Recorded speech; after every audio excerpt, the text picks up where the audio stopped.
Vote দিয়ে আমার খুব ভালো লাগলো। আচ্ছা, কেউ প্রভাবিত করেছে কিনা বা জোর জবরদস্তি করে? কেউ প্রভাবিত করে তাই।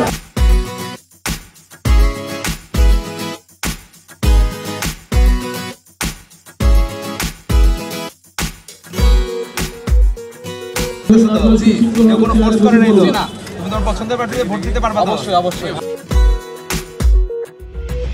এখানে কোনো চাপ করতে হয় না, আমি আমার স্বাধীনতা মতো ভোট দিচ্ছি, যার ভালো লাগছে তাকে ভোট দিচ্ছি।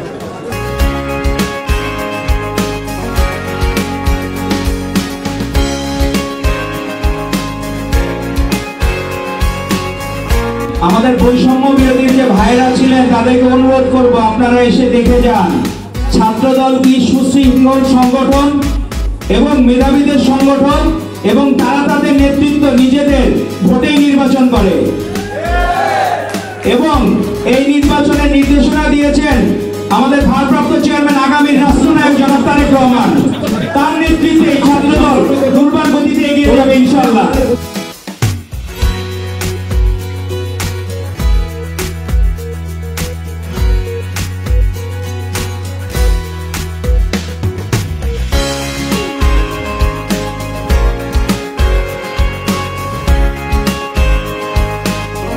2024 সালে তারা গণ অভ্যুত্থানে অংশগ্রহণ করেছে এবং তাদের নিজেদের রক্ত দিয়ে খুনি হাসিনা সরকারকে দেশ থেকে বিতাড়িত করেছে।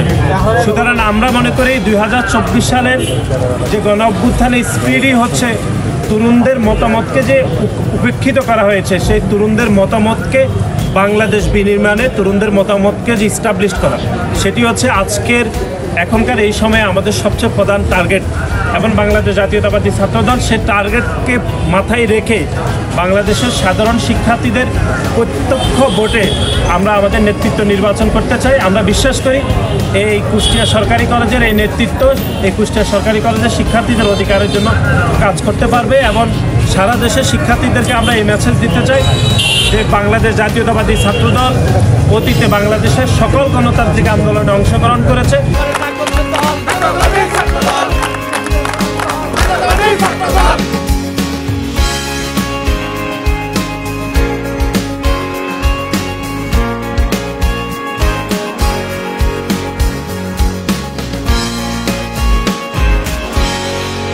মোহাম্মদ শোয়েব আক্তার স্বামী তিনি 77 ভোট পেয়েছেন এবং সজীব আলী 105 ভোট পেয়েছেন এবং মোহাম্মদ শিমুল হোসেন 155 ভোট পেয়ে তিনি বাংলাদেশ জাতীয়তাবাদী ছাত্রদল কেন্দ্রীয় সংসদের পক্ষ থেকে মোহাম্মদ শিমুল হোসেনকে আমরা অভিনন্দন জানাচ্ছি। কুষ্টিয়া সরকারি কলেজ ছাত্রদল কাউন্সিল 2025-এ সভাপতি পদপ্রার্থী ছিলেন দুইজন। একজন হচ্ছেন মুতাসিম বিল্লাহ নয়ন 119 ভোট পেয়েছেন এবং নাসির আহমেদ মসনদ 219।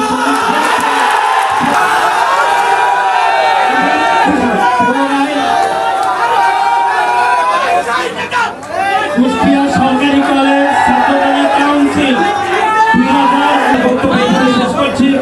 আপনাদের সভাপতি এবং সাধারণ সম্পাদক যারা সাধারণ সম্পাদক নির্বাচিত হয়েছেন মোহাম্মদ শিমুল হোসেন। আমরা শিমুল হোসেনকে পুনরায় অভিনন্দন জানাচ্ছি। সভাপতি নির্বাচিত হয়েছেন নাসির আহমেদ মসনদ।